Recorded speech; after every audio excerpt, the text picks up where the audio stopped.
Dear student, welcome back my channel. Today I am going to explain chapter the D and F block elements, topic formation of potassium dichromate or preparation of potassium dichromate. This is a very important question. Board exam la direct கேட்கக்கூடிய ஒரு question. How to keep remember the potassium permanganate preparation. First to understand, before you start studying this equation, you must keep remember some formulas. The first one, chromate ore. First one, chromate ore. Chromate ore. Chromate ore formula FeCr2O4. This is the chromate ore formula.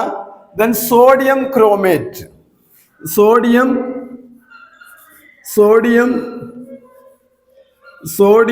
chromate. Sodium chromate formula Na2Cr4. Then sodium dichromate. Sodium dichromate. Sodium dichromate Na2Cr2O7. Then potassium dichromate. Potassium dichromate. Potassium dichromate K2Cr2O7. You compare and study chromate FeCr2O4, sodium Na2Cr4. Sodium dichromate Na2Cr2O7, potassium dichromate K2Cr2O7. First of all, you must study these four formulas. Thereafter, you see how do you write the equation. First of all, we are preparing the potassium dichromate from the chromate ore. So this is the first equation. So the first equation, you write the left side the reactant FeCr2O4. First reaction. Then the product. Then the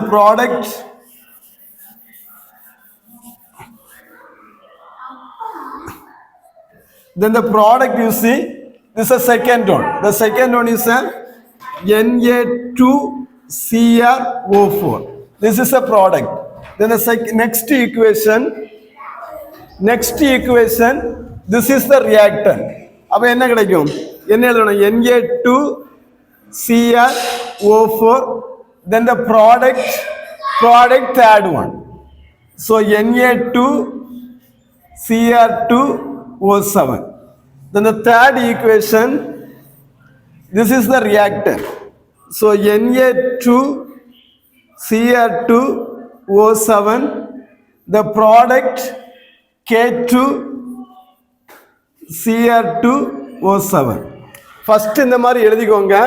ரெண்டாவது பாரு, இங்க வந்து sodium chromate, potassium dichromate. அப்ப sodium டைக்ரோமேட்ல sodium இருக்குது, potassium டைக்ரோமேட்ல potassium இருக்குது. Chromate Cr2O7, இங்கே Cr2O7 இருக்குது. அப்ப சேஞ்ச் ஆயிருக்கிறது சோடியமும் பொட்டாசியமும். அப்ப இங்க என்ன யூஸ் பண்ணிருக்காங்கன்னா ஒரு பொட்டாசியம் சால்ட் யூஸ் பண்ணிருக்குது. பொட்டாசியம் சால்ட் என்ன எடுத்திருக்காங்கன்னா பொட்டாசியம் குளோரைடு எடுத்திருக்காங்க. So easy to keep remember. Potassium sodium potassium மாறி இருக்கு. ஸோ இங்க கம்பல்சரி என்ன எடுத்துக்கணும்? ஒரு பொட்டாசியம் சால்ட் யூஸ் பண்ணணும். அப்போ பொட்டாசியம் குளோரைடு யூஸ் பண்ணியிருக்காங்க.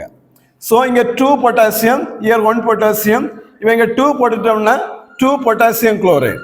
ஸோ இங்க 2 சோடியம் இருக்குது, இங்க 2 குளோரின் இருக்குது. So the by product 2NaCl. The last one is the very simple and easy equation. Then the second one, this is compared to the first, second, third. Third is a very easy. That's why I have written first, third equation. I am teaching to you how to you keep remember in your mind. That's why I am took the third equation first. But second பாரு, இந்த ப்ராடக்ட்டுக்கு இந்த reactant எடுத்துக்கிறோம். இப்போ sodium chromate sodium டைக்ரோமேட்டா மாறி இருக்குது.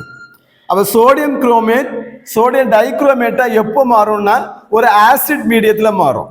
So acid medium இங்கே என்ன எடுக்கலாம்னா ஒரு சல்ஃபியூரிக் ஆசிட் எடுத்துக்கிறாங்க. ஒரு சல்ஃபியூரிக் ஆசிட் எடுத்துக்கிறோம். அப்போ சல்ஃபியூரிக் ஆசிட் எடுக்கும்போது இங்கே ரியாக்ஷன் எப்படி இருக்கும்னா ஃபர்ஸ்ட் த புரோட்டினேஷன் ரியாக்ஷன். புரோட்டினேஷன் ரியாக்ஷனா இங்கே இந்த ஹைட்ரஜன் இங்கே வந்து என்ன செய்யும், இந்த குரோமேட்டை வந்து அப்ரோச் பண்ணும். அது குரோமேட்டை அப்ரோச் பண்ணிட்டு இங்கே இருக்கிற ஆக்சிஜனை வெளியே எடுத்து வாட்டர் மாலிகுலாக வெளியே போயிடும். வாட்டர் மாலிகுலாக வெளியே போயிடும். So here come the water H2O. அப்போ இங்கேருந்து வாட்டர் மாலிகுல் வெளியே போயிட்டுது. தென் ரிமைனிங் என்ன இருக்குன்னா சோடியம் டைக்ரோமேட்டா ஃபார்ம் ஆகும்.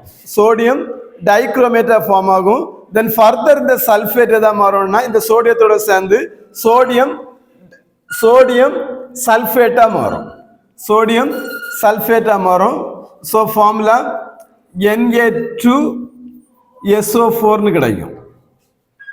நல்லா ஞாபகம் வச்சுக்கோங்க. சல்ஃபியூரிக் ஆசிட்ல புரோட்டினேஷன் இந்த H+ இந்த குரோமேட்டோட ரியாக்ட் ஆகி ஒரு வாட்டர் மாலிகுல்ஸை வெளியே கொண்டு போகிறோம். இந்த ரிமைனிங் சோடியம் சல்ஃபேட்டுமா சேர்ந்து சோடியம் சல்ஃபேட்டாக மாறிடும். தென் சோடியம் டைக்ரோமேட்டா மாறும் இந்த ஆசிட் மீடியம். இவன் ஈக்குவேஷனை பேலன்ஸ் பண்ணும். இங்கே வந்து 2 சோடியம் இங்கே வந்து 2 குரோமியம். ஸோ இங்கே வந்து என்ன கிடைக்கும்னா ஒரு 2 குரோமியம் கிடைக்கும். 2 chromium கிடைச்சிச்சுன்னா 4 sodium 2 sodium it is balanced. Then CrO4 2 Cr 2 Cr வந்துருச்சு, பேலன்ஸ்ட் ஆயிடுச்சு. Then SO4 பேலன்ஸ்ட் ஆயிடுச்சு. Then ஆக்சிஜன் 4 into 8 ஆக்சிஜன் இருக்குது. இங்க ஒரு 7 ஆக்சிஜன், இங்க வந்து ஒரு ஆக்சிஜன். ஸோ இதுவும் ஈஸியா பேலன்ஸ்ட் ஆயிடுச்சு. Then the first equation you see chromate ore. Chromate ஓர்லேருந்து சோடியம் குரோமேட் கிடைச்சிருக்குது. அப்போ இங்கே வந்து சோடியம் ஆட் ஆகிருக்குது. அப்போ சோடியம் ஆட் ஆகணும்னா இங்கே வந்து ஒரு சோடியம் சால்ட் யூஸ் பண்ணுறோம். அந்த சோடியம் சால்ட் என்னன்னா sodium carbonate in the presence of the oxygen. படிக்கும் போதே ஞாபகம் வச்சுக்கோங்க, sodium carbonate in the presence of the oxygen. So chromate sodium carbonate then oxygen. இப்போ ரியாக்ஷன் எப்படின்னா இந்த சோடியம் குரோமேட்டா மாறி இருக்கு. தென் இந்த அயன் என்ன செய்யும்னா ஆக்சிடைஸ்ட் ஆகி அயன் ஆக்சைடை கொடுக்கும். Fe2O3 அயன் ஆக்சைடை கொடுக்கும். தென் இந்த கார்பனேட்ல இருந்து கார்பன் டை ஆக்சைடு வெளியே போகும். Now you balance this equation. ஈக்குவேஷன்னா ஃபர்ஸ்ட் இந்த அயன் குரோமேட்டை எடுத்துக்கும் ஃபர்ஸ்ட்.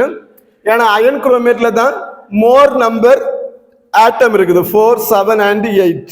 இங்க தான் மோர் நம்பர் ஆட்டம் இருக்குது. So first try to balance this one. இங்க ஒரு அயன் இருக்குது, இங்க 2 அயன் இருக்குது. So here come 2. Then the chromium here 4 chromium இருக்குது, இங்க ஒரே ஒரு குரோமியம் இருக்குது.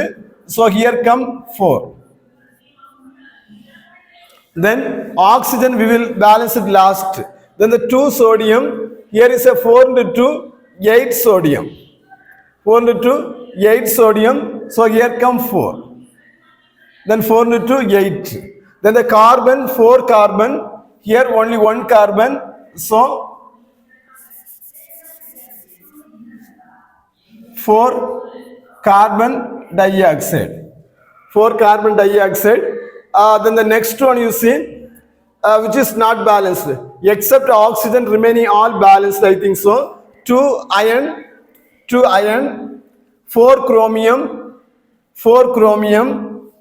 8 sodium carbonate 4 carbon except oxygen everything is balanced. Now you count the oxygen. 2 into 4 here is a 8 oxygen is here 4 into 3 12 plus 8 20. இதை first count பண்ண வேண்டாம், ஏன்னா நம்ம ஆக்சிஜனை மட்டும்தான் பேலன்ஸ் பண்ண போறோம். அப்போ ஆக்சிஜனை பேலன்ஸ் பண்ணும்போது நம்பர்ஸ் நம்ம இந்த இடத்துல தான் எழுத வேண்டியது இருக்கும். இந்த ஆக்சிஜன் நம்மளால என்ன செய்ய முடியாது, சேஞ்ச் பண்ண முடியாது. ஸோ இந்த ஆக்சிஜன் அப்படியே இருக்கட்டும், ரிமைனிங் மட்டும் எடுத்துக்குவோம். ஸோ இங்க 8 ஆக்சிஜன், இங்க 12 ஆக்சிஜன். இங்க பாத்தீங்கன்னா 4 into 4 16 ஆக்சிஜன், இங்க ஒரு 3 ஆக்சிஜன், 4 into 2 8 ஆக்சிஜன்.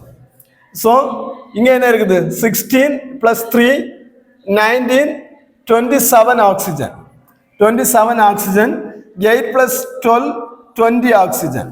அப்போ பேலன்ஸ் பண்ண வேண்டியது 7 ஆக்சிஜன். இங்க 20 இருக்குது, இங்க 27 இருக்குது. அப்ப 27னா இவங்க வந்து ஆல்ரெடி 2 இருக்குது.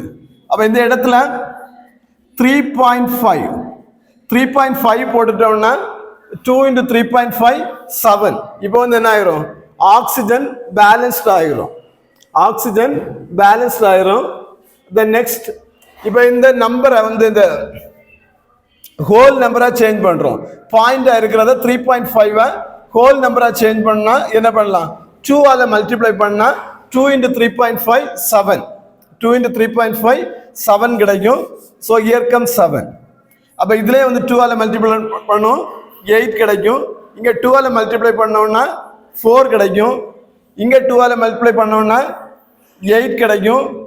இங்க 2 ஆல மல்டிப்ளை பண்ணோம்னா 2 கிடைக்கும். இங்க வந்து 8 கிடைக்கும். Thank you students.